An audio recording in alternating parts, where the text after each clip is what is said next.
में नोट कर लेंगे, क्योंकि ये चीजें बहुत ज्यादा पूछी जाती हैं। मतलब एक होता है पूछने का, मुख्यतः शिक्षण अभिक्षमता इसी के आसपास घूमती है, ठीक है। तो इसी के आसपास ही प्रश्न बनते हैं हमेशा।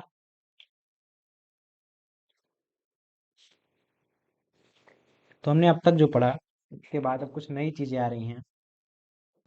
हम बार बार प्रश्न देख रहे थे, आ रहे थे इफेक्टिव टीचिंग पे। किसी को याद है इफेक्टिव टीचिंग में कोई प्रश्न आया था? कोई कहना चाहे अगर तो, इफेक्टिव टीचिंग क्या होती है? किसी को याद है? जय सा तो सामने प्रश्न आया था ये, तब तक हम लोग साथ में पढ़ रहे हैं इफेक्टिव टीचिंग का। हाँ, इससे रिलेटेड एक प्रश्न था, लेकिन मुझे याद नहीं आ रहा एग्जैक्ट हम्म। उसका आंसर, लेकिन नहीं हम नहीं। लोग सॉल्व किए थे। हाँ, तो ये कई बार मतलब घुमा फिरा के अगर आप कभी हल करेंगे पेपर, मतलब पिछले प्रश्न पत्रों को, इफेक्टिव टीचिंग वाला प्रश्न बहुत बार आता है, ठीक है। तो अब इफेक्टिव टीचिंग होती क्या है उसके बारे में आज हम पढ़ रहे हैं, ठीक है। जो मैं बार बार कह रहा था कि एक समय बाद हमारे सामने आएगा, एक समय बाद, तो आज आ गया है कि इफेक्टिव टीचिंग है क्या। देखिए, ये जो 5 की बिहेवियर्स हैं, ये टीचर के हैं, ठीक है, क्योंकि हम पढ़ रहे हैं टीचिंग एप्टीट्यूड। तो टीचर्स के 5 की बिहेवियर हैं। याद रखना, की बिहेवियर या मुख्य गुण जो है शिक्षक के 5 होने चाहिए। और इससे जो हमारी बनती है वो इफेक्टिव टीचिंग या प्रभावशाली शिक्षण, इसको प्रभावी शिक्षण कहते हैं, वो आता है, ठीक है। तो प्रभावी शिक्षण क्या है, इसके बारे में आज हम जानेंगे इसमें, ठीक है।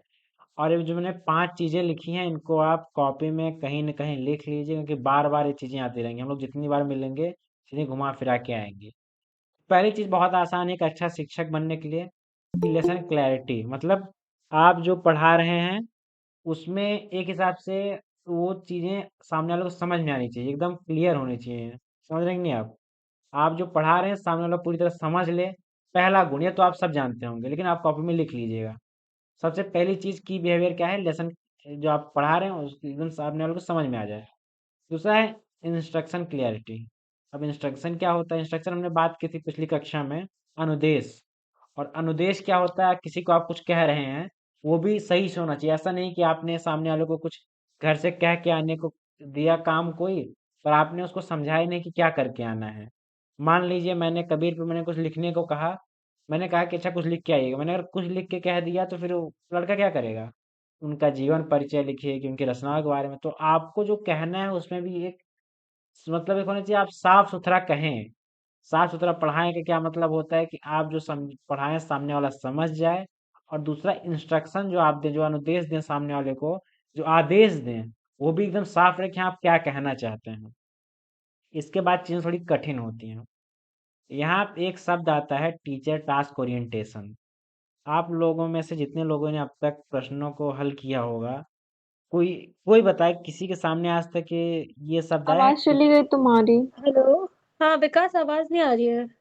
बिल्कुल नहीं आ रही है। हेलो। नहीं, अब आई एकदम अब आई। क्लियर हो गई थी, अब आ रही है।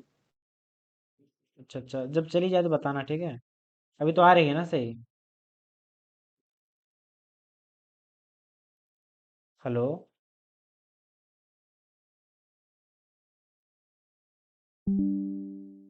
ओके। हाँ। आ रही है ना? हाँ। एक मिनट में नोट हाँ। करेंगे। तो आज हम लोग जो टीचर टास्क ओरिएंटेशन, किसी के सामने आज तक आया ये शब्द? कोई बताए। टीचर टास्क ओरिएंटेशन आज तक किसी के सामने आया है? नहीं, इससे रिलेटेड तो कोई क्वेश्चन नहीं दिखा है। किसी को भी नहीं दिखा आज तक? याद नहीं आ रहा है, मतलब इससे तो रिलेटेड नहीं। चलो ठीक है। देखना, टीचर टास्क ओरिएंटेशन जो एक शब्द है, इसका मतलब आप लोग क्या समझेंगे, इसलिए मैंने इसको लिख दिया है नीचे। इसका मतलब क्या होता है, इसका मतलब होता है कि एक की बिहेवियर किस लिए आता है कि आप एक कक्षा में कितना अधिक से अधिक पढ़ाते हैं सामने वाले को, ठीक है। क्या होता है कि बहुत लोग पढ़ाने आते हैं तो कई लोग किस्सों में चले जाते हैं कि हाँ ये कहानी, ये उदाहरण देते थे। आप जो पढ़ाने आए थे उसको आपने सही से नहीं पढ़ाया। तो टीचर टास्क ओरिएंटेशन ये होता है कि आप एक कक्षा में कितना अधिक से अधिक पढ़ा सकते हैं, और पढ़ाएं कैसे, उसमें लेसन क्लैरिटी और ये हो, सामने वाला समझ रहा है। ऐसा नहीं कि आप कुछ भी पढ़ा दें, आप कितना अधिक से अधिक पढ़ाते हैं, ठीक है, ये सबसे ज्यादा जरूरी है। अब तो मेरी आवाज़ सही आ रही है ना, कि अभी कोई समस्या है? अब आ रही है क्लियर। हाँ, तो टीचर टास्क हाँ भाई, ओरिएंटेशन। एक्चुअली मेरे साइड से कुछ प्रॉब्लम थी, बीच में मेरा गड़बड़ा रहा था। बाकी अच्छा, तुम्हारी आवाज ठीक है। ठीक है, ठीक है। तो टीचर टास्क ओरिएंटेशन एक यही मिनट, है कि टीचर टास्क ओरिएंटेशन हम बताएं, हम इसके क्वेश्चन सॉल्व किए हैं। उस टाइम हम बोल नहीं पा रहे थे, कुछ प्रॉब्लम हो रही बोलो, थी। बोलो, बोलो। हाँ, तो इसमें क्या होता है कि जो टीचर होता है वो जितना टाइम मतलब क्लासरूम में है, वो उसमें ज्यादा से ज्यादा इन्फॉर्मेशन बच्चों तक पहुंचा सके। वही मैं अभी कह रहा था कि आप कितना अधिक से अधिक पढ़ा सकते हैं, ठीक है? और हमारे सामने बार-बार यही प्रश्न आता है कि मतलब 2020 में लगभग मैंने देखा था 5-6 बार आया था। उसके अलावा जो है आपका इधर 2021 का पेपर हुआ था, उसमें भी। और इस बार के पेपर में आया कि सबसे अधिक महत्वपूर्ण गुण कौन-सा है शिक्षक का? बहुत लोग फंस जाते हैं कि भाई बच्चों की सफलता का दर है वो सबसे ज्यादा महत्वपूर्ण है शिक्षक के लिए।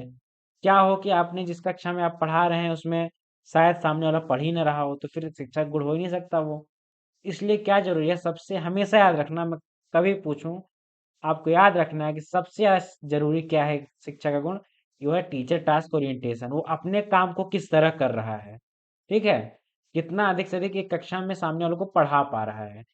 आपके सामने मैं जब प्रश्न लाऊंगा उसमें ये प्रश्न 3-4 बार आपको दिखाऊंगा कितना रिपीट होता है क्वेश्चन, सबसे ज्यादा जरूरी कौन सा है, क्रम में लगाने दे देगा कि सबसे ऊपर कौन सा रहेगा। तो हमेशा याद रखना, जो टीचर टास्क ओरिएंटेशन है वो सबसे अधिक जरूरी और शिक्षण को सबसे ज्यादा प्रभावित करने वाला कारण है टीचर टास्क ओरिएंटेशन। अब मतलब एक कक्षा में आप कितना अधिक से अधिक पढ़ा सकते हैं सामने वाले को, ठीक है? इसमें आप उसको सही समझा सकें, और आप जो समझाएं, जो आप उसको आदेश दें, वो भी एकदम क्लियर रहे। ठीक है, किसी को टीचर टास्क ओरिएंटेशन में कोई समस्या हो तो पूछ लो किसी को भी कि क्या है टीचर टास्क ओरिएंटेशन। इसकी हिंदी आपको जल्दी नहीं मिलेगी, हर बार बदलती रहती है। तो 21 में तो हिंदी में टीचर टास्क ओरिएंटेशन लिख के दे दिया था, उसको अंग्रेजी में ही याद करने का एक बार प्रयास करें। इसमें किसी को समस्या हो तो बताएं, किसी को भी, कोई भी किसी प्रकार का कुछ हो मन में, कोई संशय हो तो। मैं थोड़ा लेट में ज्वाइन हुई थी, एक बार थोड़ा और बता दो। टीचर टास्क ओरिएंटेशन बस ये समझ लो कि आप एक कक्षा में किस बच्चों को कितना अधिक से अधिक पढ़ा सकते हैं, ठीक है? उसमें क्या है, लेसन क्लियरिटी होनी चाहिए कि आप जो पढ़ाएं वो एकदम सही से समझ में आए बच्चों को, और इंस्ट्रक्शन जो आप बाद में अनुदेश दें होमवर्क करने कुछ करने का उसको समझ में आए, ठीक है? तो चीजें क्लियर है। टीचर टास्क ओरिएंटेशन क्या है, आप ये कक्षा में कितना अधिक से अधिक सामने वालों को पढ़ा सकते हैं, ठीक है? जैसे मान लीजिए कल को आप सब में से आप लोग का जेआरएफ हो जाएगा, आप शिक्षक बनेंगे कहीं ना कहीं। हो सकता है कई लोग, हम में से ही शायद मैं ही कल को ऐसा हो जाऊं कि अगर मुझे कुछ लोगों को जब नहीं आता, कुछ समझ में नहीं आता क्या पढ़ाएं, तो इधर उधर की बातें करने लगते हैं। तो ये नकारात्मक पहलू है। सबसे सकारात्मक क्या है कि आप एक कक्षा में किस अधिक से अधिक क्या पढ़ा सकते हैं, ठीक है? और अगला क्या है वो है, ये सबसे जरूरी था, आप मुझसे याद रखिएगा कि सबसे अगर पूछे सर्वाधिक महत्वपूर्ण कौन सा है, तो हमेशा आप इसको टिक करेंगे, टीचर टास्क ओरिएंटेशन सबसे प्रभावी कारण है, ठीक है? इफेक्टिव टीचिंग मतलब प्रभावशाली शिक्षण में सबसे प्रभावी कौन सा है, टीचर टास्क ओरिएंटेशन की कक्षा में आप कितना अधिक से अधिक पढ़ा सकते हैं। ये प्रश्न फिर से आएंगे अगली कक्षा में, जब प्रश्न लेके आऊंगा ये आएंगे, जो नहीं बता पाएगा फिर वो मार खाने के लिए तैयार रहें, ठीक है? अगला क्या है, एंगेजमेंट इन लर्निंग प्रोसेस। अब देखो क्या है कि आप तो टीचिंग तो कर रहे हैं, पर उसके साथ तो कहता है आप कितना इंगेज कर पा रहे हैं बच्चों के साथ। इंगेज करना क्या होता है, ये छोटे बच्चे होते हैं, आप छोटे बच्चों को जब पढ़ाने जाते हैं ना, तो जो आपका पूरा लर्निंग प्रोसेस मतलब पढ़ने का पूरा एक तरीका है ना, उसमें आप जो है किस हद तक जुड़ पाते हैं सामने वाले से। ऐसा भी हो सकता है ना कि आप जाएं और सामने आपके कक्षा 3-4 का बच्चा बैठा है, आप उसको कई प्रकार की विचारधाराएं समझा रहे हैं जो कि उसके काम की नहीं है। आपको जो लर्निंग प्रोसेस में इस तरह आपको जुड़ना है उससे, जो आपका एक प्रक्रिया है पूरी सीखने की या शिक्षण की, जिससे आप क्या कर सकें, आप ये निर्धारित कर सकें कि सामने वाला बच्चा हमसे अधिक से अधिक समझ पाए, ठीक है? आपको उस बच्चों का स्तर जानना पड़ेगा, इसलिए आपको उनके साथ जुड़ना पड़ेगा। जुड़ना जिसको एंगेजमेंट कहते हैं, ये शादी वाला एंगेजमेंट नहीं है जिसको आप एंगेजमेंट समझ रहे हैं, वो एंगेजमेंट नहीं है। ये बच्चों के साथ होने वाला एंगेजमेंट है, ठीक है? कि आप कितना उनसे जुड़ सकते हैं। और अंत में आता है स्टूडेंट सक्सेस रेट, मतलब आपके कितने बच्चे सफल हो रहे हैं। यार देखो, आप भी जो आप पढ़ाते हैं, खैर मैं भी अगर बात करूँ, हम आप लोग से ऐसे ही बात करते रहते हैं सब चीज़ों पे। खैर अगर आप लोग सफल होते हैं, आपकी मेहनत रहेगी, पर मैं भी तो खुश होऊंगा ना आपके साथ साथ, कि शायद मेरे बताए तो प्रश्न आ गए, मैं भी खुश होऊंगा उस चक्कर में। या आप कभी कभी आप शिक्षक बनेंगे, तो आपके बच्चे अगर कहीं और आगे जाते हैं तो वो खुश होते हैं। जैसे आपको जो बचपन से पढ़ाए लिखे आए होंगे, जिससे आपने पढ़ा होगा, मतलब कक्षा 10 में या 12 में।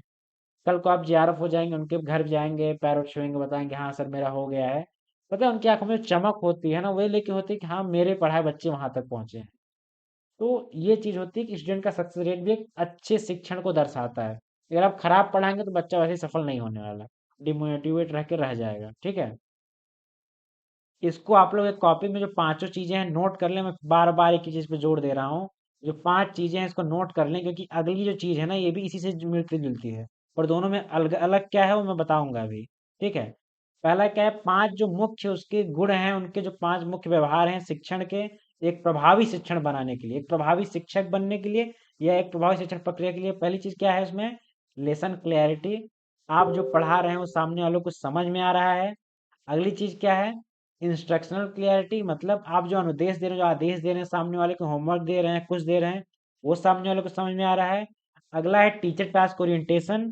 आप जो सामने वाले को एक कक्षा में कितना अधिक से अधिक पढ़ा पा रहे हैं, और यही सबसे आवश्यक है शिक्षक शिक्षण में, कि आप एक बच्चे को कितना अधिक से अधिक एक कक्षा में पढ़ा पा रहे हैं। ठीक है, अगला है कि आप बच्चों से कितना जुड़ पाते हैं, शिक्षण प्रक्रिया में आप कितना जुड़ पाते हैं, और अंत में है कि आपके बच्चे कितने सफल होते हैं। इसमें किसी कोई समस्या हो इन पांचों में, आप बताइए, पूछ लीजिए किसी को भी। आप लिख के पूछना चाहें या बोल के पूछना चाहें, आपको मैंने 1 मिनट का समय दिया है, आप लोग पूछ सकते हैं जिसके मन में कुछ भी हो।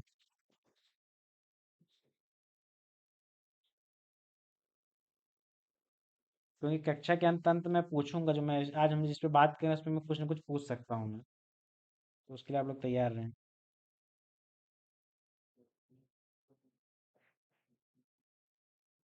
किसी को कोई समस्या नहीं है? नो। ठीक है, तो आगे बढ़ा जाए। हाँ आगे बढ़ो। चलो ठीक है, तो एक मिनट ना, मैं लैपटॉप का चार्जर लगा दूं, नहीं तो क्या पता बीच में धोखा दे दे। ठीक है, तो देखिए अब अगली चीज हम आते हैं हमारी। अगली चीज क्या है, अब देखिए, अब टीचर के पहले हमने पहले सब इसके पहले पढ़ा हमने कि उसके की बिहेवियर्स क्या हैं। अब उनके हेल्पफुल या जो सहायता प्रदान करने वाले हैं वो बिहेवियर्स क्या क्या हैं। अब देखिए हम वही आसपास ही हैं। ठीक है, जहाँ हम यहाँ की बिहेवियर्स की बात कर रहे थे कि इसके मुख्य क्या, और पता है, इसी में फर्क, लोग इसी में गलती करते हैं, बार बार यही लोग फंसते हैं कि हेल्पफुल क्या है और की, क्योंकि प्रश्न दोनों से बहुत ज्यादा आते हैं। फिर आज आप जाते जाते एक बात समझ के जाइएगा कि हेल्पफुल और की में क्या क्या अंतर है। ठीक है, आप हेल्पफुल से क्या समझते हैं और की से क्या समझते हैं, कोई बताए मैं काउंट करके कि हेल्पफुल क्या है और की बिहेवियर क्या हो सकता है। शब्दों से जो अंतर आता है आप लोग क्या बता पूछ सकते रहे हो, एक बार फिर से पूछो। हैं। ये जो टीचर का, ये पढ़ाने वाले का जो की बिहेवियर, जो मुख्य गुण है या मुख्य है व्यवहार, वो क्या है, और जो सहायता करने वाला व्यवहार है, दोनों में क्या फर्क होता है। आपको नाम से क्या लगता है कि क्या फर्क हो सकता है।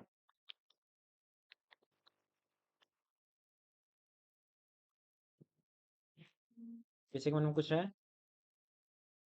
विभास, जया, विदिशा, सोनाली, किसी के मन में कुछ है? सरिता और नीलकमल, नंदिनी। मैं टीचर द्वारा ऐसे मतलब बताया जाने वाला जो टिप्स हो जिससे छात्र को सहायता प्राप्त हो। देखो दोनों में क्या फर्क है मुख्य रूप से। जो की बिहेवियर है वो क्या होता है, मतलब कि शिक्षक का मुख्य गुण। ठीक है, और जो हेल्पफुल है वो ये है कि वो किसी को जब पढ़ाता है ना, सहायता कैसे करता है, बच्चों की सहायता कैसे करता है वो। इसमें भी सहायता नहीं, वो पढ़ा रहे हैं ना, अब सहायता की बात आती है। हेल्पफुल कैसे है वो क्या व्यवहार होते हैं। देखो इसमें रिजल्ट की बात नहीं है। ठीक है, ये बात इसमें रिजल्ट की नहीं होगी, अच्छा शिक्षक बनने की बात नहीं है। इसमें कि बच्चों के लिए मददगार कौन सी चीज साबित होती है। पहला ये है कि आप बच्चों के जो आइडियाज हैं, जो उनका सहयोग लेते हैं। अब क्योंकि बहुत लोग होते हैं ना, पढ़ाते रहते हैं, तो बच्चों से पूछेंगे कि आपका इसमें क्या मानना है, आप क्या कहना चाहते हैं, या आप कुछ बताइए इसके बारे में। तो बच्चों के लिए हेल्पफुल कैसे होता है, इससे बच्चों के पूछने की आदत हो जाती है। धीरे धीरे उनको लगता है कि अपनी चीजें बताने लगते हैं, खोलने लगते हैं। जैसे क्या होता है कि कुछ शिक्षकों के सामने आप डर के बैठते हैं, आप उनसे कुछ बोल नहीं पाते हैं, कहने से बचते हैं। और कुछ ऐसे होते हैं जिनसे आप इतना, वो आपके लिए इतने आपसे जुड़े रहते हैं ना कि आप उनसे कुछ भी पूछ सकते हैं। आपके मन में जो भी चल रहा है, सर ये प्रश्न नहीं समझ में आया, ये नहीं आया, ये एक हेल्पफुल है ना कि उनका व्यवहार ऐसा है कि आप उनसे जुड़ गए हैं। पहला हेल्पफुल बिहेवियर क्या होता है कि आप बच्चों के विचारों को और उनका योगदान लेते हैं। ठीक है, हेल्पफुल में की में हमने क्या पढ़ा था, की क्या होता है, उनके मुख्य गुण, मतलब अच्छा शिक्षक बनने के लिए क्या क्या लगेगा, lesson clarity, instruction, teacher task orientation, engagement और स्टूडेंट सक्सेस रेट। अब क्या है, अब बात अच्छा शिक्षक बनने की नहीं है, तो आप उनकी सहायता कैसे कर रहे हैं, आप पढ़ाते हुए सामने वाले की सहायता कैसे कर पा रहे हैं, तो आपका हेल्पफुल बिहेवियर में आएगा। ठीक है, अगला है स्ट्रक्चरिंग। देखो स्ट्रक्चरिंग कैसा है ना, जो लेसन क्लैरिटी होती है, स्ट्रक्चरिंग के दो अर्थ लिए जाते हैं। ठीक है, एक होता है जो लेसन क्लैरिटी होती है, आप किसी चीज को स्ट्रक्चर देना, मतलब किसी चीज को पहले खूब भूमिका बनाते हैं, कैसे मान लीजिए आपको समझाना हुआ, आप पहले पूरी कहानी समझाएंगे, फिर उसको कुछ जोड़ के आप आसानी से बच्चों को समझा देते हैं, वो तो लेसन क्लैरिटी में है। और एक स्ट्रक्चरिंग ये होती है कि आप बच्चों को कैसा बनाना चाहते हैं। मतलब क्या होता है कि अधिकतर कहा जाता है कि जो बच्चे होते हैं वो निचली कक्षाओं से ही बन के आते हैं, उनका सकारात्मक रवैया या थोड़ा नकारात्मक है, कैसे हैं, उनको शिक्षक पहले की स्ट्रक्चर दे देता है चीज़ों को लेके। ठीक है, मतलब कि आपसे वो सकारात्मक बातें करें कि हाँ बहुत अच्छा बता रहे हैं, आपके मन में जो चीज़ें आती रहती है ना, आप खुद एक स्ट्रक्चर में हो जाते हैं कि हाँ मैं अच्छा हूँ। इसका अधिक से अधिक आप मानिए, अगर इसको आप ऐसे नहीं ले पा रहे हैं तो आप इसकी आसान से समझ लीजिए कि स्ट्रक्चरिंग होता है कि जब आप सामने वाले बच्चे को पढ़ाते हैं, तो ऐसा हुआ कि आपने गणित का कोई फार्मूला बताया कि यार इसमें मैंने मान बोला कि देखो भाई 1+1 2 होता है, बात खत्म। ठीक है, यहाँ पे मैंने कह दिया, लेसन क्लियरिटी सब कुछ है। अब स्ट्रक्चरिंग क्या होगी, मैं बोलूंगा कि भाई देखो सामने दो लोग बैठे हैं, आप मोहन हैं, आप रोहन हैं, आप अकेले अकेले एक एक हैं, पर आप दोनों जुड़ के दो हो जाते हैं, तो 1+1 2, मतलब आप पहले सामने वाले के अंदर एक स्ट्रक्चर एक होता है ना, आप पहले भूमिका एक बांधते हैं, पहले पूरा बेस तैयार करते हैं समझाने के लिए, फिर उसको समझाते हैं। ये स्ट्रक्चरिंग में आता है, और ये क्या है, हेल्पफुल बिहेवियर। अगर आपको थोड़ा-सा ऐसे सोच रहे हैं कि यार क्या ही चीज़ है ये, तो मैं कह दूँ कि इससे आपको समस्या नहीं आएगी अगर आप नहीं समझ पा रहे हैं। आप बस जो पाँचों चीज़ें हैं उसको लिख लीजिए कॉपी में, फिर याद कर लीजिएगा कि की बिहेवियर कौन-सा है, हेल्पफुल बिहेवियर कौन-सा है। आपको उससे प्रश्न मिल जाएँगे। अगला है क्वेश्चनिंग। प्रश्न पूछ के, अच्छा कोई मुझे बताए कि शिक्षक प्रश्न पूछ के कैसे सहायता कर सकता है बच्चों की? कोई बताए कि प्रश्न पूछ के कैसे किसी की मदद हो सकती है? जैसे अभी तुम पूछ रहे हो, मतलब ब्रेनस्टॉर्मिंग करने के लिए फोर्स करता है क्वेश्चन पूछ के, स्टूडेंट सोचता है। हाँ, तो एक तरीका जैसे कि इन्होंने ब्रेनस्टॉर्मिंग बोला, ब्रेनस्टॉर्मिंग, तो हम लोग पिछली कक्षा में उसके बारे में पढ़े थे। जो लोग नहीं जान पाए, एक बार यूट्यूब पे होगी पिछली कक्षा देख लें। क्वेश्चनिंग होता है कि जब आप सामने वाला आपसे प्रश्न पूछता है, जैसे मान लीजिए मैं आपसे पूछूं भारत का पहला प्रधानमंत्री कौन था, आप सबका मन एक जगह गया होगा। ठीक है, मान लीजिए कुछ लोग नहीं पहुंच पाए, बट लगभग सब पहुंच गए होंगे। ठीक है, जो आपका दिमाग तुरंत वहां जाता है ना, इससे आपका जो माइंड होता है शार्प होता है चीजों को लेके। मतलब मैं बार बार पूछता रहूं ना कि अच्छा मान लो ये चीज ऐसी होती है पर क्यों होती है, मैं मान लूं कि मैं आपसे कहूं अगर कि अच्छा ये जो पेंसिल है, ये जो हम शार्प करते रहते हैं या ऐसे करते रहते हैं, मतलब जो भी मैं बात कहूँ, पेंसिल को सबसे पहले इन्वेंट कैसे किया गया होगा, क्या हुआ होगा, तो आप जो उसके बारे में सोचते हैं ना, जो क्वेश्चनिंग के बाद जब सोचते हैं, वो भी बच्चों के लिए बहुत हेल्पफुल रहता है। अगर मान लीजिए मैं ऐसे केवल पढ़ाता चला जाऊँ, समझाता चला जाऊँ, और मैं आपसे कुछ पूछूं ना कि आपके मन में क्या चल रहा है, शायद आप चीज़ों को नहीं समझ पाएंगे, फिर आप एक जगह उलझ के रह जाएंगे। तो ये क्या है, ये हेल्पफुल बिहेवियर क्वेश्चनिंग, क्या शिक्षक आपसे पूछ रहा है। अब क्वेश्चनिंग से एक जुड़ता है क्या शब्द, प्रोबिंग।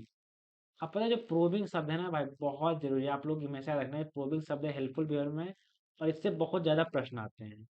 सुनने में थोड़ा अजीब सा लगता है कि यार ये किसका क्या अर्थ हो सकता है, मैं बताऊं प्रोबिंग शब्द क्या होता है ना। जैसे मैंने आपसे कुछ पूछा, ठीक है, कि भाई मतलब ये बताओ कि इस प्रश्न का उत्तर कैसे, मैंने आपसे पूछ लिया कि यार कम्युनिकेशन हमने पढ़ा था, तो कम्युनिकेशन में जो हमारा लीनियर कम्युनिकेशन क्या है, आपने शुरू किया, अब लड़खड़ाने लगे, मैं थोड़ा सा कर दिया यार, एक जैसे एक लाइन होती है, एक तरफा संवाद, अब बताओ क्या है। तो जब बच्चा जो शिक्षक है वो आपके थोड़ा मदद कर देता है। ठीक है, आप कोई जवाब देने जा रहे हैं, आपको थोड़ा-सा एक क्लू दे दिया कि हाँ, ये होता है, उसके बाद तुम बताओ, ठीक है? तो इसको प्रोबिंग कहते हैं, मतलब आप पूछ तो रहे हैं, पर अगर वो बच्चा सामने वाला फँस रहा है, जैसे क्या होता है कि किसी की प्रश्न पूछने पे ना सामने वाला बच्चा नहीं बता पाता, बहुत नकारात्मक महसूस करता है। एक हेल्पफुल मतलब उसकी सहायता करने के लिए आपका जो सहायक के रूप में आपका व्यवहार जो होना चाहिए, वो क्या होता है? आप उससे प्रश्न पूछने के साथ-साथ ना नहीं बता पा रहा है, तो उसकी थोड़ी मदद कर दें, आप उसको थोड़ा-सा बता दें कि यार ठीक है, इसका उत्तर ऐसे होगा, ठीक है? तो जब एक चीज़ वो पा जाता है, तो पढ़ा है तो बता देगा आपको, ठीक है? तो इससे क्या होगा कि सामने वाला समझ जाए कि हाँ, उसको भी एक भरोसा अपने ऊपर आता है। आप शिक्षण में ये सब इसलिए पढ़ रहे हैं ना क्योंकि कल को आप जेआरएफ निकाल के आपके अंदर शिक्षक की योग्यता आ जाएगी। पर एक शिक्षक की योग्य तब होगा जैसे इसके लिए बीएड का कोर्स चलता है। जो बीएड नहीं करते उसके लिए एनटीए ने इसको सिलेबस में डाल रखा है कि आप लोग कम से कम एक अच्छे शिक्षक बन सकें। उसको बनने के लिए उन्होंने तरीके बहुत सिलेबस में दिए हुए हैं। उसका एक तरीका प्रोबिंग भी है। फिर आपका बच्चा कुछ नहीं बता पा रहा है तो आप उसको गुस्साए मारने की जगह उसकी थोड़ी सहायता कर दें। उसको एक रास्ता दिखा दें कि हाँ इस रास्ते से तुम जाओ। जैसे अब एमए में जो हम लोग पढ़ रहे हैं साथ में, तो शिक्षक आपको मैं सीधा उत्तर नहीं देते हैं। वो आपको एक रास्ता दिखाते हैं, अगर इस किताब में पढ़ लो आपको उत्तर मिल जाएगा। ये ज़रूरी क्यों है? कि इस वजह से आपको और ज्ञान मिले। तो प्रोबिंग क्या है आप समझ गए ना? प्रोबिंग क्या होता है? एक रास्ता दिखाना। मतलब तो सामने वाला अगर उत्तर बताने में हिचकिचा रहा है, उत्तर नहीं बता पा रहा है, फँस रहा है कहीं, तो उसको आप एक उँगली पकड़ा देते हैं कि भाई अब बता दो तुम। कुछ एक छोटा-सा एक दे देते हैं, हिंट दे देते हैं कि हाँ, अब समझ जाएगा बच्चा। ठीक है? और अंत है इसका टीचर इफेक्ट। मतलब शिक्षक का जो प्रभाव होता है वो भी हेल्पफुल बिहेवियर में है कि भाई उस शिक्षक से आप मिलके बहुत सकारात्मक बहुत अच्छा महसूस करते हैं कि मतलब आप उससे मिले आपको उससे बात करने का मन करा कि हाँ सर से बात करें कुछ पूछें इनसे। तो ये एक टीचर का एक प्रभाव होता है, शिक्षक का एक प्रभाव होता है, ये पर की बिहेवियर नहीं है। ठीक है? हो सकता है शिक्षक खड़ूस होकर पढ़ाता बड़ा अच्छा हो, ठीक है? लेकिन एक जो एक हेल्पफुल बिहेवियर ना इन्हीं 10 पाँचों ये मतलब 10ओं को मिला के एक शिक्षक थोड़ा परफेक्ट के मतलब संपूर्ण शिक्षक बनने के इर्द-गिर्द पहुँचता है। इन तत्वों को मिला के। अच्छा शिक्षक तो ये भी होगा जो इस सब जिनके अंदर ये 5 लक्षण होंगे। लेकिन अगर वो हेल्पफुल भी हो गया ना, तो देखो जैसे सोने पे सुहागा हो जाएगा वो। ठीक है? एक बार मैं फिर से इन 10 चीज़ों को एक बार दोहरा देता हूँ। आप लोगों से मैं उम्मीद करता हूँ कि आप लोगों ने लिख लिया होगा। लिख लें क्योंकि आपके लिए बहुत फ़ायदेमंद होगा ये क्योंकि मैं इसको पढ़ गया था इस बार मुझे 1-2 प्रश्न मिल गए थे इससे, ठीक है?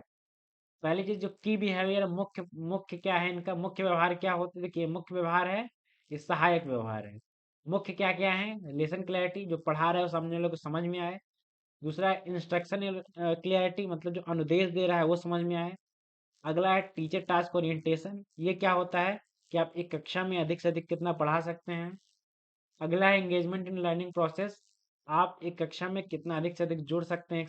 इसको लिख लीजिए कक्षा खत्म होगी मैं पूछूंगा आपसे भले आप देख के बताएं पर आपको बताना पड़ेगा। ठीक है? सबसे अधिक महत्वपूर्ण क्या होता है टीचर टास्क ओरिएंटेशन होता है की बिहेवियर्स में। ठीक है? अगला क्या है बच्चे कितने सफल हो रहे हैं ये क्या है की बिहेवियर मतलब मुख्य व्यवहार है इनका शिक्षक का। एक अच्छा शिक्षक मतलब इफेक्टिव टीचर है प्रभावी शिक्षक या प्रभावी शिक्षण के लिए। जो प्रभावी शिक्षण से प्रश्न आते हैं वो भी इन्हीं पांचों में सिमट जाते हैं। प्रभावी शिक्षण के लिए ये भी जो अगर आपसे पूछे कि प्रभावी शिक्षण के लिए सबसे अधिक जरूरी क्या है तो आप हमेशा टीचर टास्क ओरिएंटेशन ही लगाएंगे कि प्रभावी शिक्षण के लिए टीचर टास्क ओरिएंटेशन सबसे ज़्यादा जरूरी है। दोनों चीज़ें एक हैं की बिहेवियर हो या इफेक्टिव टीचिंग तीनों का सबका पांचों यही है। ठीक है? अगला क्या है सहायक व्यवहार क्या होते हैं।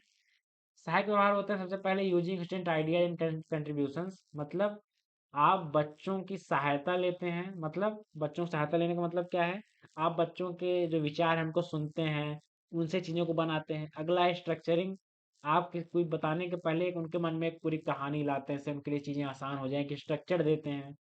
अगला आप उनसे प्रश्न पूछ पूछ के उनको बता बता के से आप उनसे प्रश्न पूछते हैं उसका उत्तर दे के उनके अच्छा बनाते हैं उनकी मदद करते हैं। अगला है प्रोबिंग इसी से जुड़ता हुआ कि अगर वो बच्चा प्रश्न नहीं का उत्तर नहीं दे पा रहा है तो आप फिर उससे एक हिंट देते हैं कि बेटा ऐसे बताओ तो बता ले जाता है। अंत में है शिक्षक का प्रभाव। ठीक है? इसमें किसी को दिक्कत हो इन 10 चीजों में कोई बताए किसी को दिक्कत हो किसी को कोई समस्या है। एक बार तुम स्ट्रक्चरिंग वाला बताओ थोड़ा सा। देखो स्ट्रक्चरिंग क्या होता है देखो हमारा जो स्ट्रक्चरिंग होता है ना दो चीजों को लेके चलता है। ठीक है? एक स्ट्रक्चरिंग तो वो होता है किसी को किसी मनोदशा में मोड़ना जैसे कि बचपन से हम लोग एक धारा लेके नहीं आते हैं ना, हमारा मन एकदम कोरा कागज होता है। तो उसमें क्या होता है, शिक्षक अपने मन से आपको बनाना चाहता है वो, ठीक है। उस हिसाब से आपको शिक्षा देता है, ठीक है। एक डीपली आप समझो क्या होता है ये। एक आपको परिभाषा देता है वो, ठीक है। आपको क्या कहते हैं, पहले क्या करेगा कि आप पढ़ने आए, एक मिनट, ये रहा स्क्रीन मेरी। आप पढ़ने आए, आपके सामने उसने कुछ चीजें रखी, कि एक पूरी कहानी रखी कि ऐसी ऐसी चीजें होती हैं बेटा, ऐसा ऐसा होता है। सब कुछ रखा, एक एक चीजें उसने रखी कि हाँ ये यहाँ पे है, कि हाँ ऐसा ऐसा है। आपको धीरे धीरे पढ़ाई की तरफ ले जाएगा। ऐसे एक उदाहरण अगर मैं सोच के बताऊं, तो ऐसा है कि मान लीजिए मुझे पढ़ाने हैं गति के नियम, ठीक है। कि मैं गति का नियम पढ़ाना चाहता हूँ आपको। तो पहले मैं बात करूँ गति क्या होती है। मैं सीधे गति का नियम बात कर सकता हूँ, गति के नियम में क्या होता है बेटा। सबसे पहले आता है तो हम ये होता है, ये होता है, यस बराबर UT plus half ET square, बात खत्म, ठीक है। फिर क्या होता है, पहले एक शिक्षक आएगा, वो आपसे गति के बारे में बात करेगा कि गति क्या होती है। गति के बाद क्या होता है, आपको बताया कि गति और वेग और चाल में क्या अंतर है, या इसमें क्या अंतर है, सब समझाएगा।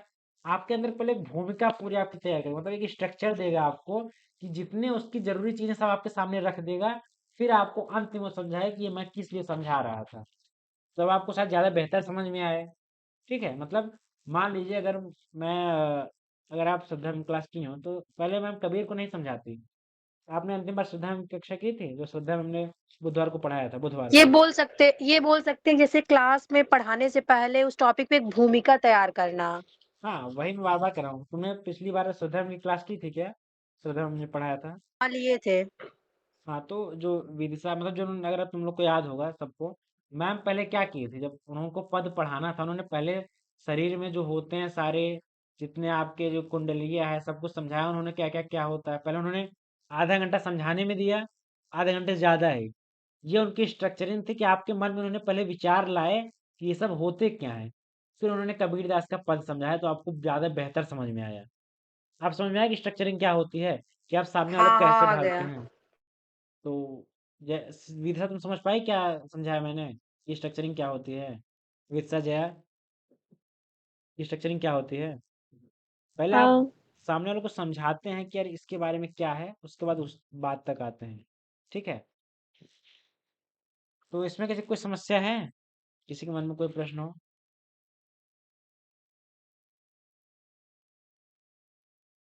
नहीं। सुनो, मैं ये कह रही हूँ, तुम प्रोविंग का क्या बताया? प्रोविंग का अगर साफ शब्दों में देखा जाए, मीनिंग अगर देखा जाए, तो इसका अर्थ होता है जांच पड़ताल करना।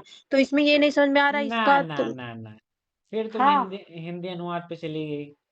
इसलिए अब सोचो हाँ, इसका मैं अनुवाद पे गई हूँ, थोड़ा तुम तो बताओ। इसका अर्थ अगर तुम जांच पड़ताल करना समझ लोगे तो एकदम अर्थ का अनर्थ हो जाएगा, ठीक है। इसका अर्थ तुम अगर तुम किताबें पढ़ोगे, शिक्षण की जितनी किताबें हैं, ठीक है। एक राव करके किताब है, बहुत अच्छी है। मतलब उसमें पता है प्रोबिंग का ये अर्थ दिया हुआ है जो सही अर्थ है, कि जब आपका हेल्पफुल बिहेवियर में आता है ये, आपके हेल्पफुल बिहेवियर में जांच पड़ताल नहीं आएगा, ठीक है।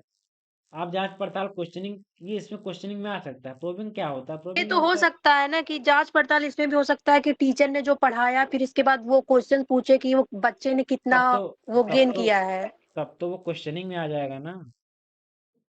ही तो। तो हम प्रोबिंग क्या होता है, प्रोबिंग ये होता है कि जब सामने वाला बच्चा कुछ नहीं बता पा रहा है, ठीक है, वो कहीं फंस रहा है, तब वो क्या करता है कि हेल्प करता है, थोड़ा सा एक हिंट देता है, कि सामने वाला चीजों को समझ पाए, ठीक है। जो हिंट होता है, इसी हिंट के माध्यम से सामने वाला उत्तर दे पाता है।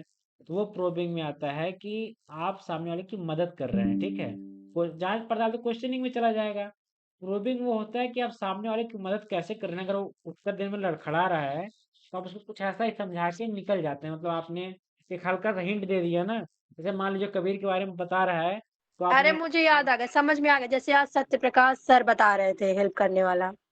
हाँ, तो मतलब एक होता है कि आप कुछ मदद कर देते हैं सामने वाले की, ठीक है। कि सामने वाला कुछ समझा रहा है, मतलब उत्तर नहीं दे पा रहा है, आप थोड़ा सा एक असिस्ट कर दिए, थोड़ी सी आप उसकी मदद कर दिए, कि हाँ ये होता है बेटा, हाँ ये होता है।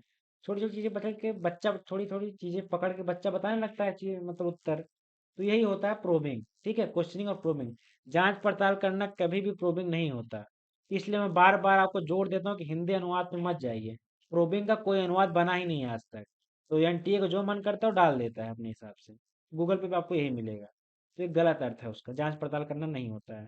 प्रोबिंग का सीधा सा अर्थ है कि शिक्षक एक बच्चे को उत्तर देते समय कैसे सहायता करता है, एक छोटे छोटे हिंट दे के। ठीक है, मतलब मैंने आपसे कल कबीर के बारे में पूछा, तो आप बताने लगे, तो मैं उसमें बीच में बोल दूंगा निर्गुण थे, तो आप निर्गुण संप्रदाय के थे, आप उसको समझाने लगे हाँ सर ये ऐसा ऐसा।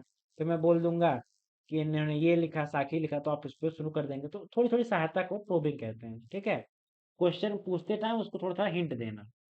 ठीक है, तो प्रोबिंग होता है। मुझे लगता है ये चीजें आपको क्लियर होंगी। हाँ, हो गई है क्लियर। ठीक है,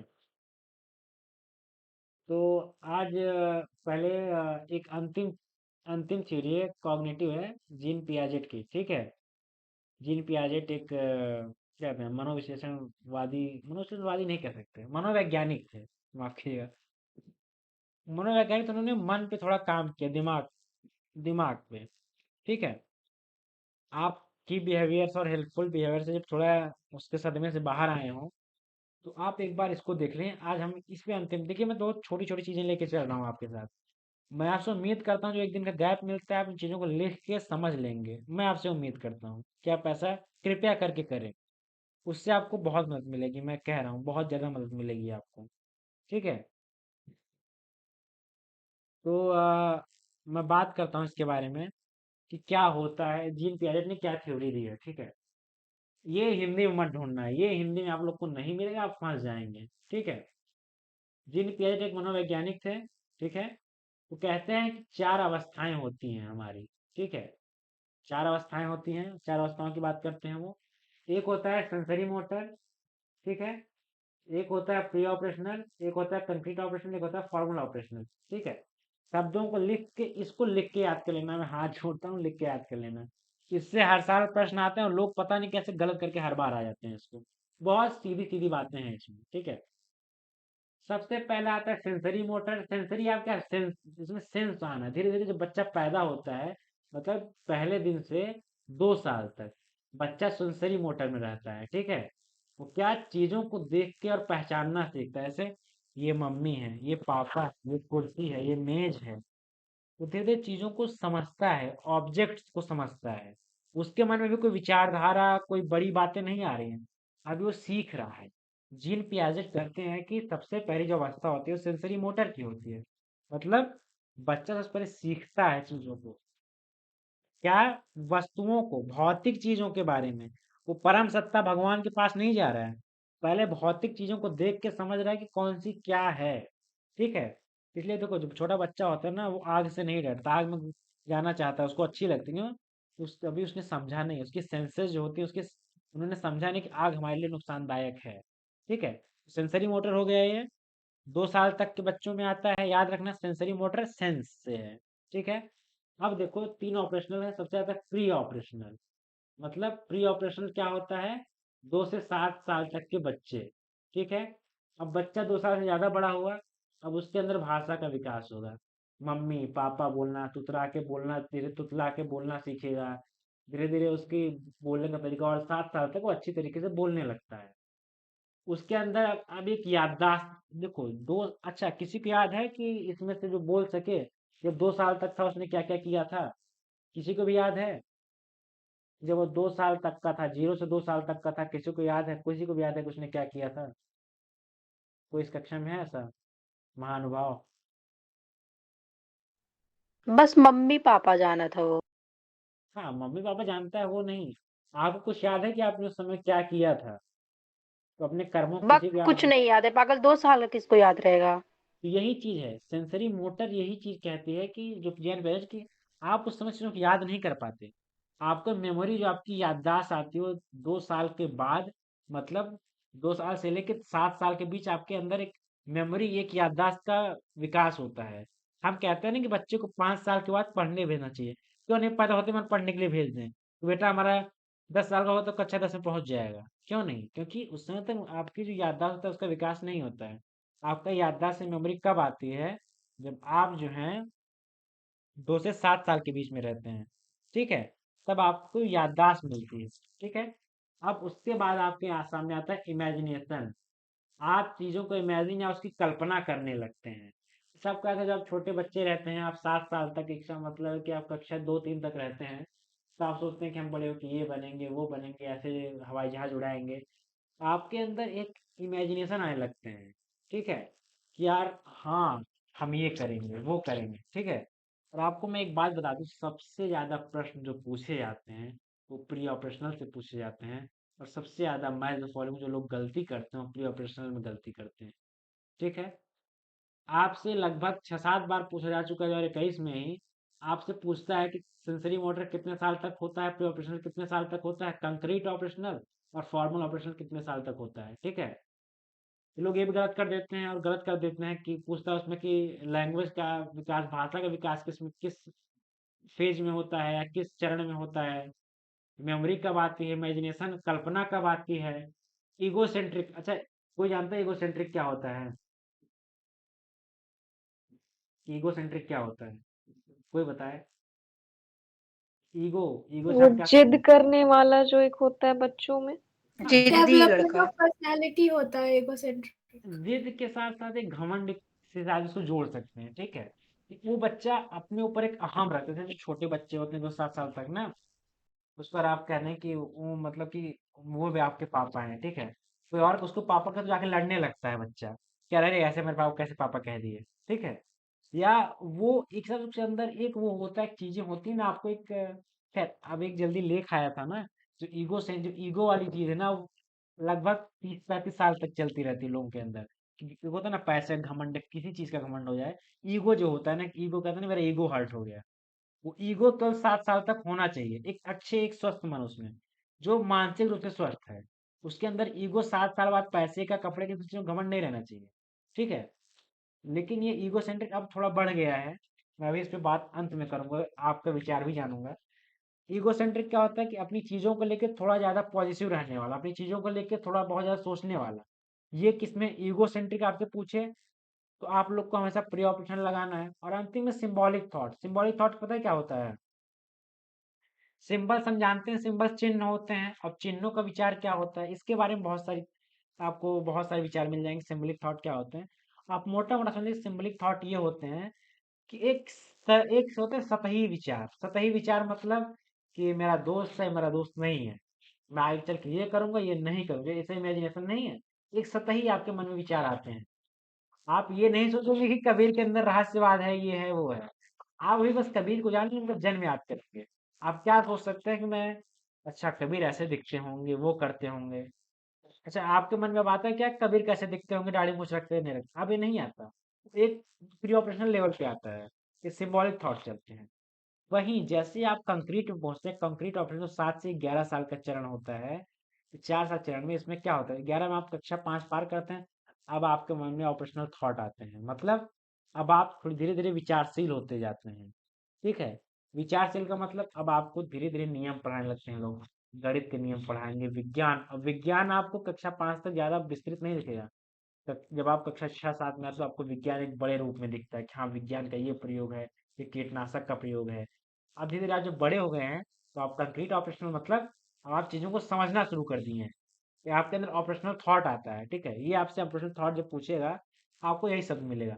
आप शब्दों को याद रखें, आपका काम बन जाएगा, ठीक है? अगला प्रश्न आता है। अगला जो चरण, सबसे अंतिम चरण क्या है? Formal operational. फॉर्मल होता है ना, एक बहुत फॉर्मल, मतलब एडल्ट हो गया बच्चा, 12-13 साल के ऊपर चला गया है। अब भाई वो अमूर्त रूप में चीजों को ले रहा है, ठीक है? अब उसके मन में आ रहा है कि यार ईश्वर होता है कि नहीं होता है, मैं आस्तिक हूँ कि नास्तिक हूँ, मतलब अब जीवन के ऐसे गूढ़तम रहस्यों को जानने के पीछे जा रहा है, जो अब तक उसके मन में नहीं आए थे। अब वो गूढ़तम रहस्यों को जानना चाहता है कि सांस कैसे चल रही है, शरीर कैसे काम करता है, क्या हम मरने के बाद फिर पुनर्जन्म होता है, ऐसी चीजें जो अमूर्त है, जो दिखाई नहीं देती, जिनका मूर्त रूप नहीं है। फिर लाऊं मैं आपको ऑब्जेक्ट, जब पैदा होते हैं तो आप केवल मूर्त रूप को, जो आपके सामने चीजें पड़ी बस उनको देखते हैं। अब आप अमूर्त रूप मतलब अपने माता पिता, अपने अंदर आप आत्मा को जानना चाहते हैं, आत्मा क्या होती है। तब इसका मतलब आप एडल्ट हो चुके हैं, अब आप बड़े हो चुके हैं, ठीक है? ये जीएनपी आ की बहुत ज्यादा। आप जब अगले साल परीक्षा देंगे, मैं आपको लिख के दे सकता हूँ, अगर आप जिस भी हो गए, आपको दोनों शिफ्ट में कभी न कभी एक प्रश्न इनसे जरूर आ जाएगा, मैं लिख के दे सकता हूँ, इनसे प्रश्न आना ही आना है। चाहे जिस रूप में आ जाए, ठीक है। आपको इतनी चीज, जितनी मैंने आज 3 चीजें हमने बात की है, जिसमें आपको इतनी चीजें एकदम कंठस्थ, एकदम याद होनी चाहिए। एक बार जीन पियाजेट पर, एक बार फिर हम लोग जीन पियाजेट को दोहरा लेते हैं। जीन पियाजेट क्या कहते हैं? जीन पियाजेट ने 4 चरण दिए, ठीक है। एक बार फिर दोहरा लीजिए। तो पहले सेंसरी मोटर देते हैं, मतलब आप जो पैदा होते हैं, आपके भी सेंसेस, जो आपकी ज्ञानेंद्रियां हैं, वो अभी काम करना शुरू कर रही हैं। वो धीरे धीरे चीजों को पहचानती हैं, आपके पापा को, मम्मी को, कुर्सी को, मेज को, गाड़ी को, अभी वो पहचानना सीख रही हैं। जब आप प्री ऑपरेशनल में जाते हैं, नाम याद रखना, सेंसरी मोटर, क्रम से याद रखना, क्रम भी पूछ लेता है, उसमें मत फंसना। Pre operational, sorry, sensory motor सबसे पहला, इस गलत मत करना कि सबसे पहले सेंस का बात है। प्री ऑपरेशनल मतलब ऑपरेशनल के पहले क्या? Pre operational. कंक्रीट ऑपरेशनल मतलब एकदम सीमेंट की तरह एकदम पक्का है। फॉर्मल मतलब कि भाई एकदम हो गया, बोझा सीमेंट वाला हो गया, अब नहीं भाई, अभी एडल्ट हो गया है। याद रखना क्रम कैसा है? Sensory motor, pre operational, concrete और फिर फॉर्मल। अपने शॉर्टकट के लिए आप रख सकते हैं ESPCF लिख सकते हैं। मैं ऐसे ही लिखता हूँ भाई हमेशा, जब JRF के लिए पढ़ रहा था तो मैं ऐसे लिखता रहता चीज़ों को, तो मुझे याद रहे। Sensory motor, pre operational, concrete operational, formal operation, लिख लो। ESPCF लिख दो शॉर्ट में एक जगह। ये सब लिखने के बाद नीचे ESPCF लिख दो, कि जब मैं आपसे बात करूँ, क्रम पूछूं, तो आपके मन में ESPCF आ जाए। तो सेंसरी मोटर है, प्री ऑपरेशनल है, कंक्रीट ऑपरेशनल और फॉर्मल ऑपरेशनल है, ठीक है। तो चीज़ आपके मन में आ जाए, इसलिए आप SPCF लिख के छोड़ सकते हैं इसको। अब आप देखिए इतने बड़े हो गए हैं ना कि अपने मन से चीज़ों को बना सकते हैं। सेंसरी मोटर हो गया हमारा, क्या है कि हमने चीज़ों को समझा। अब प्री ऑपरेशनल क्या है? कि हमारे अंदर जो भाषा का विकास हो रहा है, हमारे अंदर एक याददाश्त आ रही है, अब हम सोचने लगे चीज़ों के बारे में, ईगो सेंट्रिक हो गए हैं, अपने एक ईगो हमारा रहने लगा है। एक सिंबॉलिक थॉट है हमारे मन में, एक कुछ विचार है, सतही विचार, याद रखना बार बार, सतही विचार, बहुत गूढ़तम विचार नहीं, एक सतह के रूप में, ठीक है। ये आता है आपको प्री, सबसे ज़्यादा आपसे प्री ऑपरेशनल ही पूछता है, ठीक है। इसको जरूर याद रखना। इसमें चीज़ें हैं, भाषा का विकास होता है, आपसे पूछ लेगा कि भाषा का विकास किस चरण में होता है, आपको याददाश्त या मेमोरी किस चरण में मिलती है, आप विचार करना कब शुरू करते हैं, इमेजिनेशन, आप किस चरण में ईगो सेंट्रिक होते हैं, किसमें से। अगली बार मैं प्रश्न लेके आऊंगा, और जो नहीं बताएगा ना, यही कर रहा हूँ, लैपटॉप से चप्पल फेंक के मारूंगा, बता रहा हूँ मैं। सुन रहे हैं आप लोग? थोड़ा डरिए हमसे, लैपटॉप से कैसे चप्पल फेंक के मारोगे? वो दिन समझ अरे वो जाएगा। डिपार्टमेंट आके मारेगा। अगला देखो, अगला है कंक्रीट ऑपरेशनल, ठीक है। कंक्रीट क्या होता है? 7 से 11 साल वाले क्या है? ऑपरेशनल थॉट इनके अंदर होते हैं, ठीक है, इनके अंदर विचार होते हैं, मतलब अब वो चीजों को थोड़ा गहराई से समझने लगे हैं, ठीक है। अब चीजों के बारे में कॉन्सेप्ट समझने लगे हैं। अच्छा, ये इस पे एक मेरे मन में विचार आया, ओहो। तो जितने लोग अब तक मुझसे जुड़े हैं, अब मेरे मन में एक प्रश्न आया, ठीक है। प्रश्न आप लोग ये बताएंगे कि जो बच्चा 2 से 7 साल तक होता है, उससे किस लेवल की टीचिंग की जाती है? Memory level, understanding level, reflective level, memory level. Memory level. ठीक है। अब जिन लोगों ने बोल दिया, अब वो अगली चीजों पे शांत रहेंगे। अब आप मुझे ये बताएंगे, जो अब मैं पूछूंगा, जो बता चुके हो नहीं बताएंगे, कि जब 7 से 11, या मान लीजिए 14, 15, 16, 17 मान लीजिए, 7 से 16 मान लीजिए, मेमोरी मेमोरी लेवल पे बात होती है, या रिफ्लेक्टिव लेवल पे, अंडरस्टैंडिंग लेवल पे? जो बोल चुके हो ना बोलें, लिख के, जो लिखना चाहें लिख सकते हैं। सुजाता जी ने अंडरस्टैंडिंग लेवल लिखा है, और कुछ सोनाली, विभास, रजनी, जो जिन्होंने पहली क्लासे की हैं, आप बताइए कि 16-17 साल तक किस लेवल तक बात होती है? कोई लिखे। सोनाली ने अंडरस्टैंडिंग लिखा है, ठीक है, बिल्कुल। जो लोगों ने पुरानी कक्षाएं नहीं देखी, और पुरानी कक्षाओं को देख लें, ठीक है। अब देखो देखो चीजें कैसे जोड़ी। अब मैंने जब उस पर आपसे बात की ना, तो आपका दिमाग जब चला है, जो ब्रेन स्टॉर्मिंग हुई, जो हमने पिछली कक्षा में बात की थी इसके बारे में, अब आपके मन में देखिए ये चीज उससे जुड़ती हुई नहीं है, पर उसके आसपास है ना। तो आपका दिमाग इस तरह चल रहा है कि हाँ क्या होता है। 17-18 साल तक मान लो कि आपका चल गया अंडरस्टैंडिंग लेवल, फिर अंत में रिफ्लेक्टिव लेवल। अच्छा, फिर से एक प्रश्न मेरे मन में आया, ठीक है। अब इस प्रश्न का उत्तर दो, ठीक है, आप सब जो दे पाए। कम्युनिकेशन से हमने एक दिन जोड़ा था टीचिंग को, ठीक है। तो मेमोरी लेवल किस कम्युनिकेशन लेवल के बराबर आता है?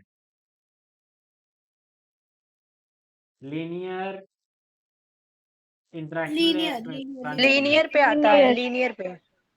याद रखना, जो लोग कम्युनिकेशन का नहीं देखे, हम लोग कम्युनिकेशन के 6-7 ही वीडियो हैं, आप 2x पे देख लीजिए। मेमोरी लेवल सबसे नीचे निम्न स्तर का है और लीनियर मॉडल सबसे निम्न स्तर का है। अगला स्तर क्या आता है आप लोग बताना। अंडरस्टैंडिंग है तो इधर कौन सा मॉडल आएगा?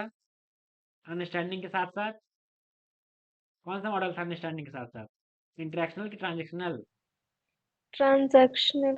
ट्रांजैक्शनल नहीं इंटरेक्शनल। जया तुम कल विभाग में मिलो हमसे। अंडरस्टैंडिंग जो था Sorry, दूसरे sorry. दूसरे मध्यम स्तर का था, और इसके साथ कौन सा आता था वहां मध्यम स्तर का इंटरेक्शनल लेवल था, ठीक है। और अगला था रिफ्लेक्टिव लेवल, सबसे हाईएस्ट था इसमें टीचिंग में, वहाँ सबसे हाईएस्ट क्या था? Transactional level. इन चीज़ों को आप लिख लीजिए। मैं बार बार कहता हूँ, एक काम करता हूँ, मैं अगली कक्षा में लिख के ही दे देता हूँ, तब लोग शायद आप लोग ज़्यादा समझें। और उसके बाद कोई गलती किया ना, जितने लोग विभाग वाले हैं, फिर आप लोग की खैर नहीं है, ठीक है। कि बाद मैं अगली बार उसको लिख के दे दूंगा आप लोगों को, क्योंकि इससे प्रश्न बहुत ज़्यादा आते हैं, ठीक है। जिन्होंने कम्युनिकेशन नहीं देखा है वो एक बार जाके देख लें, ठीक है। प्री ऑपरेशनल की बात हो गई। कंक्रीट ऑपरेशनल क्या था? 7 से 11 साल उनके मन में विचार आते हैं। और फिर फॉर्मल ऑपरेशनल क्या थे? एडल्ट हैं जो जो अब चीज़ों के अमूर्त रूप में देख रहे हैं, ठीक है। आप लोग जो आज नहीं समझ पाए, एक बार वीडियो दोबारा देख लेना जब मैं अपलोड कर दूंगा। और मैं अगली बार केवल